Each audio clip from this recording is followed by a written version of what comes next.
guys, ini dia 10 sinetron Indonesia yang berkualitas.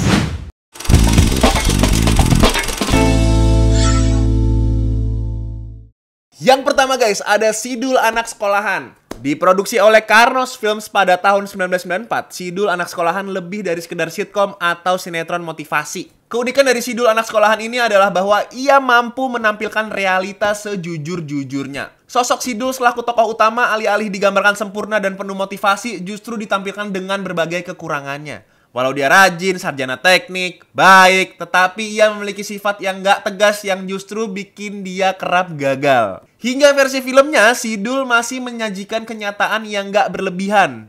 Hingga sulit banget sih bagi gue pun untuk berpihak pada satu tokoh. Nextnya ada Keluarga Cemara. Harta yang paling berharga adalah keluarga. Baris pertama dari lirik soundtrack ini udah menggambarkan tentang apa yang ingin dibawakan oleh sinetron ini. Dari yang semula adalah orang kaya, Abah jatuh miskin karena ditipu dan harus mengayuh becak untuk menghidupi emak dan ketiga anaknya, Eis, Agil, dan Ara. Banyaknya kisah haru dan menyedihkan yang mereka alami, terlebih mereka kerap diremehkan karena kemiskinannya. Tapi kekuatan dan kekompakan keluarga membuat mereka semua dapat melewati masalah demi masalah. Nextnya nih guys, 1 kakak, 7 keponakan. Sinetron yang satu ini adalah hidden gem, tapi ceritanya sangat amat menyenangkan. Tanpa tokoh antagonis yang gak logis atau kehedonan yang gak mendidik, apakah yang diceritakan oleh sinetron ini? Oke, 1 kakak 7 ponakan berkisah tentang keluarga di mana para keponakannya tinggal bersama. Selain hangat karena kebersamaan, biasanya konflik muncul karena perbedaan pemikiran, latar belakang, dan juga generasi.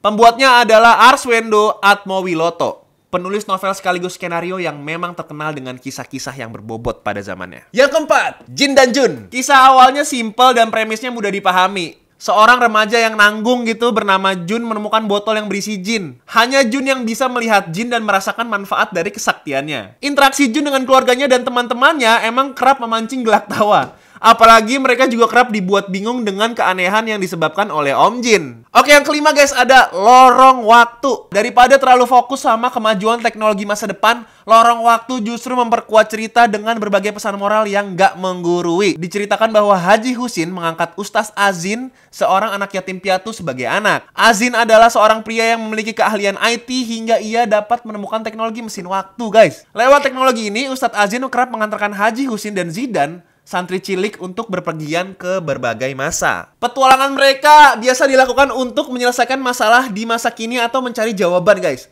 Selain sisi fantasi, pesan moral juga menjadi poin penting dalam sinetron ini. Oke, yang keenam guys, ada Anak Ajaib. Seorang profesor merasa berduka dengan kepergian Tommy anaknya. Untuk mengobati kesedihannya, profesor pun membuat sebuah robot yang menyerupai anaknya. Robot ini memiliki kecerdasan yang sangat amat luar biasa sehingga disebut anak ajaib. Oke, value dari sinetron ini menurut gua chemistry antara para karakter serta kekocakan yang gak maksa. Selain itu, cerita biasanya selalu selesai di setiap episode, sehingga penonton gak perlu merasa tersiksa dengan kisah-kisah dan masalah yang gak pernah selesai. Oke guys, lanjut. Nextnya Wiro Sableng. Wiro Sableng adalah seorang pendekar yang digembleng oleh Sinto Gendeng. Maka ia menjadi pendekar yang sakti mandraguna, kocak, penuh percaya diri, dan diandalkan dengan senjata kapak 212-nya. Kepercayaan diri Wiro Sableng dan sifatnya nggak harus serius justru kerap menjadi kekuatannya. Selain ditayangkan di RCTI sebagai sinetron, Wiro Sableng juga diadaptasi menjadi film yang dibintangi oleh Vino G. Bastian ya. Oke, next. Ke-8 ada Luv. Luv menceritakan tentang petualangan satu geng remaja yang memiliki sebuah loop atau kaca pembesar ajaib. Kaca pembesar ini bisa memindahkan mereka hanya dengan diarahkan ke foto tempat tertentu. Bersama-sama mereka berpetualang untuk menyelesaikan masalah dan menjadi jauh lebih dewasa. Hal yang menarik dari Luv adalah para remaja ini datang dari latar belakang yang berbeda. Ada yang kaya, ada yang kurang mampu, tapi mereka bisa saling menghargai. Nah, ini dia nih yang ke-9.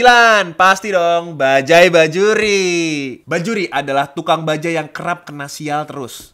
Bukan cuma punya istri yang tulalit, ia juga tinggal dengan mertua egois dan judes. Inilah yang kerap menyebabkan konflik dalam kehidupan Bajuri. Kisah dan kritik sosial nggak cuma datang dari circle-nya keluarga Bajuri, tapi juga datang dari para tetangga dengan berbagai karakter. Cerita ini menyorot kehidupan masyarakat di rumah petak dan gang kecil. Inilah yang membuat Bajai Bajuri jujur serta inspiratif. Oke, yang terakhir guys, ada Kesempurnaan Cinta. Pada tahun 2016 ada sinetron berkualitas yang ditayangkan di Net TV bertajuk Kesempurnaan Cinta. Sinetron ini bercerita tentang Satria, seorang duda yang membesarkan anaknya sendirian. Ia dihadapkan dengan dua pilihan perempuan. Hal yang kuat dalam sinetron ini adalah kisah dan dialognya yang realistis serta sinematografi yang cukup menarik. Nah, sinetron ini juga nggak terkena penyakit episode yang terlalu panjang dan masalahnya nggak selesai-selesai. Nah, itu dia deretan 10 sinetron Indonesia yang paling berkualitas. Mana yang jadi favorit kalian? Kalau gue sih ada dua ya, ada Jin dan Jun sama Bajaj Bajuri. Itu udah paling the best. Tulis di kolom komentar ya. Oke, sekian Hotlist kali ini bersama gue dan Nika. See you and have a nice day guys.